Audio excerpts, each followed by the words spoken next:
ఛత్తీస్గఢ్లోని బీజాపూర్ జిల్లాలో ఎన్కౌంటర్ కొనసాగుతోంది. నిన్న మొదలైన ఎదురుకాల్పులు ఇవాళ కూడా పెద్ద ఎత్తున జరుగుతున్నాయి.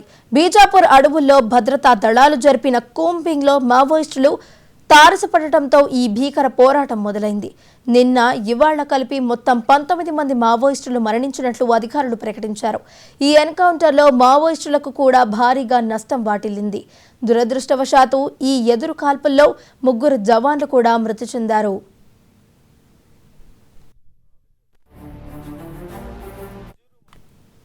ఛత్తీస్గఢ్లోని బీజాపూర్ జిల్లాలో ఎన్కౌంటర్ కొనసాగుతున్నట్టు తెలుస్తుంది. ఇక ఇదే అంశానికి సంబంధించి మరింత సమాచారాన్ని మా ప్రతినిధి రామకృష్ణ అందించడానికి సిద్ధంగా ఉన్నారు. రామకృష్ణ, చెప్పండి, ఛత్తీస్గఢ్ బీజాపూర్ జిల్లాలో నిన్న మొదలైన ఎదురు కాల్పులు ఇవాళ కూడా కొనసాగుతున్నట్టు తెలుస్తుంది. ఇప్పటికే కూడా 19 మంది మావోయిస్టులు కూడా నిన్న ఇవాళతో కలిపి మృతి చెందినట్టు అధికారులు అయితే చెప్తున్నారు. దీనికి సంబంధించి పూర్తి డీటెయిల్స్ ఏ విధంగా ఉన్నాయి? బీజాపూర్ జిల్లాలో నిన్న నుంచి కొనసాగుతున్నటువంటి ఎన్కౌంటర్ లో నిన్న 12 మంది మరణించారు. ఈ రోజుకి ఇప్పటి వరకు 19 మంది మరణించినట్లు ఛత్తీస్గఢ్ పోలీసులు అయితే ప్రకటించారు.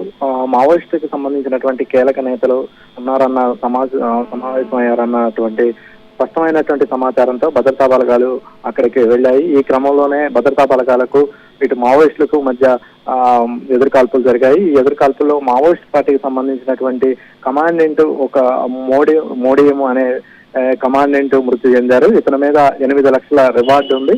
ఇంకా మృతుల్లో మావోయిస్ట్ పార్టీకి సంబంధించినటువంటి పలువురు కీలక నేతలు ఉన్నట్లుగా భద్రతా బలగాలు అయితే అనుమానం వ్యక్తం చేస్తున్నాయి. ప్రస్తుతం కూంబింగ్ అయితే కొనసాగుతుంది. మావోయిస్ట్ పార్టీకి సంబంధించినటువంటి PLGA వారోత్సవాలు ప్రస్తుతం జరుగుతుంది. డిసెంబర్ 2 నుంచి 8 వరకు వారోత్సవాలు జరపాలని చెప్పి మావోయిస్ట్ పార్టీ పిలుపునిచ్చింది. ఆ పిలుపులో భాగంగానే పెద్ద ఎత్తున మావోయిస్టులు అక్కడ సమావేశం అయ్యారని చెప్పి భద్రతా బలగాలకు సమాచారం అందింది.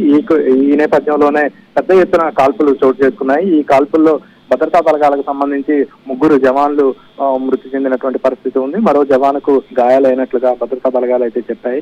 ప్రస్తుతం ఇంకా ఎదురు కాల్పులు అయితే కొనసాగుతూనే ఉన్నాయి. నిన్నటి నుంచి దాదాపుగా 24 గంటలకు పైగా ఇంకా కాల్పులు అయితే కొనసాగుతూనే ఉన్నాయి. కాల్పులు జరిగినటువంటి ప్రదేశంలో పెద్ద ఎత్తున మావోయిస్ట్ పార్టీకి సంబంధించినటువంటి ఆయుధాలను, పేలుడు పదార్థాలను కూడా స్వాధీనం చేసుకున్నారు.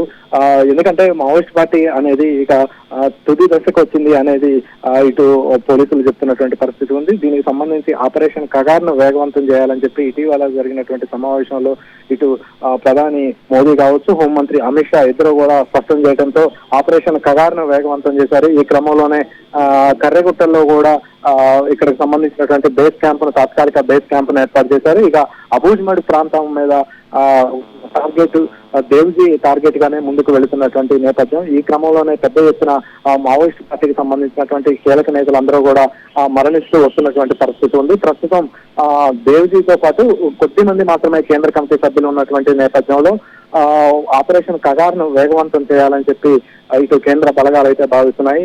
ఈ క్రమంలోనే కూంబింగ్ అయితే ముమ్మరం చేస్తున్నారు. ప్రస్తుతం ఎదురు కాల్పులు అయితే కొనసాగుతూనే ఉన్నాయి. Right, thank you Ramakrishna.